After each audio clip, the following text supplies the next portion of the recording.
Maaliif afaan qulqulleessuun barbaachise? Ilkaan keessan guyyaa guyyaadhaan qulqulleessitu? Ilkaan guyyaa guyyaadhaan qulqulleessuun addeenya ilkaaniif qofa miti. Ilkaan guyyaa guyyaan qulqulleessuun qaama keenya hunda eeguuf faayidaa qaba. Akkam jirtu hordoftoonni yeroo fayyaa kun yeroo fayyaa keessanii like, share fi subscribe gochuu hin dagatinaa. Viidiyoo keenya har'aatiin faayidaa 5 ilkaan qulqulleessuun fayyaaf qabu kan akka isin osoo ilkaan keessan osoo hirrigatiin akka hin oolle isin godhu waliin ilaalla. Amma dhumaatti obsaan nu caqasa. Tokko tortoruu ittisa. Plaakuu yookiin immoo xuriin ilkaanii waan haphii ilkaan irratti qabate kan baakteeriyaa irraa ijaaramedha.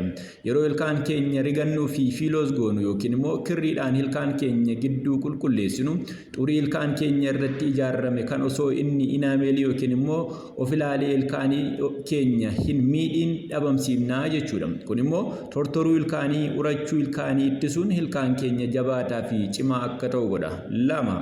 Hafuura keenya qulqulleessa. Fooliin hafuura keenya badaan kan dhufu baakteeriyaa fi soorata ilkaan keenya gidduutti hafeerraati. Ilkaanii fi arraba keenya guyyaa guyyaan rigachuun baakteeriyaa foolii afaanii fidan irraa balleessuudhaan qilleensa qulqulluu harganuu fi guyyaa guutuu akka nutti tolee oollu ni godha. 3. Fayyaa onnee keenyaa eega. Fayyummaan afaan keenyaa fayyaa onnee keenyaa waliin wal qabata jettanii yaaddanii beektu? Infekshinii hiddiddii keenya irraa baakteeriyaan dhiiga seenuun dhibee onnee dabaluu ni danda'a. Qulqullinni afaanii gaariin onnee keenya rakkoo dhibee onnee cimaa irraa onnee keenya ittisuun jireenya fayyaa qabeessaa fi walitti fufinsa qabu akka jiraannu godha. 4. Dhibee hiddiddii ittisa. Dhibeen hiddiddii suuta diimachuu, dhiita'uu fi dhiiguu eegala.